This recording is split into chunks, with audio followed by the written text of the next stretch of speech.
नुकसानग्रस्त भागाचे पंचनामे तात्काळ शासनाकडे पाठवा. मदत व पुनर्वसन मंत्री अनिल पाटील यांच्या सर्व विभाग प्रमुखांना सूचना. हिंगोली जिल्ह्यातील पूर परिस्थिती व नुकसानीबाबत वसमत येथे आढावा बैठक संपन्न. हिंगोली जिल्ह्यातील महामुसळधार पावसाने घातलेल्या थैमानानंतर शेती पीक, पशुधन, सार्वजनिक मालमत्ता यांच्यासह जीवितहानी झाल्याच्या घटना घडल्या आहेत. यामध्ये प्रामुख्याने शेतकरी वर्गांचे मोठे नुकसान झाले. या पार्श्वभूमीवर मदत, पुनर्वसन व आपत्ती व्यवस्थापन मंत्री अनिल पाटील यांनी वसमत तालुक्यातील नुकसानग्रस्त भागाची पाहणी करून सर्व विभाग प्रमुखांची वसमत येथील तहसील कार्यालयात आढावा बैठक घेतली. सोमवारी दुपारी 1 वाजता तालुक्यातील कुरुंता येथे मदत, पुनर्वसन व आपत्ती व्यवस्थापन मंत्री अनिल पाटील यांनी नुकसानग्रस्त भागाची पाहणी केल्यानंतर वसमत येथे आढावा बैठक घेतली आहे. यावेळी आमदार राजू भैया नवघरे, आमदार राजेश विटेकर, अतिरिक्त जिल्हाधिकारी अभिनव गोयल, जिल्हा पोलीस अधीक्षक कृष्णप्रसाद कोकाटे, उपविभागीय अधिकारी विकास माने, तहसीलदार शारदा दळवी यांची प्रमुख उपस्थिती होती. यावेळी हिंगोली जिल्ह्यातील प्रशासनातील विविध विभाग प्रमुखांनी पीपीटीद्वारे मंत्री अनिल पाटील यांना नुकसानीची माहिती दिली. यामध्ये हिंगोली जिल्ह्यातील 2,80,000 हेक्टर शेती बाधित झाल्याचं सांगितलंय. पुरातन वाहून गेल्याने दोघांचा मृत्यू झालाय.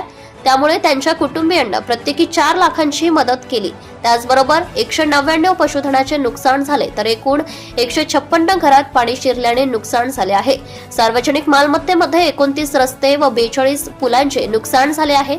यासाठी 6 कोटी रुपयांची मागणी केली असल्याचं कार्यकारी अभियंता यांनी सांगितले आहे. तसेच उपस्थित ग्रामस्थांनी सोंडी बहिरोबा येथील प्रश्न उपस्थित केलाय. ओढ्याने 2 भागात विभागलेले हे गाव असून पूर आल्यामुळे प्रसूती वेदना होत असलेल्या एका महिलेला काही ग्रामस्थांनी जोखीम घेत दुसऱ्या भागात पोहोचवले होते. सदरील परिस्थिती ही 1999 पासून कायम असून या ठिकाणी पूल निर्माण करण्याची नितांत गरज असल्याचं सांगितलंय. त्यानंतर राज्यमंत्री अनिल पाटील यांनी केवळ 250 हेक्टरवरील पंचनामे झाले असून उर्वरित पंचनामे तात्काळ करून शासनाकडे पाठवा अशा सूचना केल्यात. तसेच पीक विम्याबाबत त्यांनी मागच्या कंपनीने शेतकऱ्यांना धोका दिला. मागच्या वर्षीचे 176 कोटी व 195 कोटी डीबीटीद्वारे खात्यावर वर्ग केले असून केवायसी नसल्याने अनेकांचे पैसे पडून आहेत.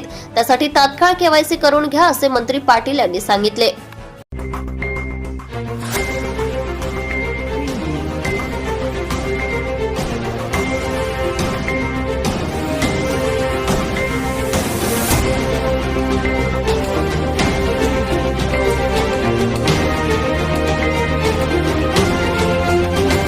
ATV न्यूज, बातमी जनकल्याणाची.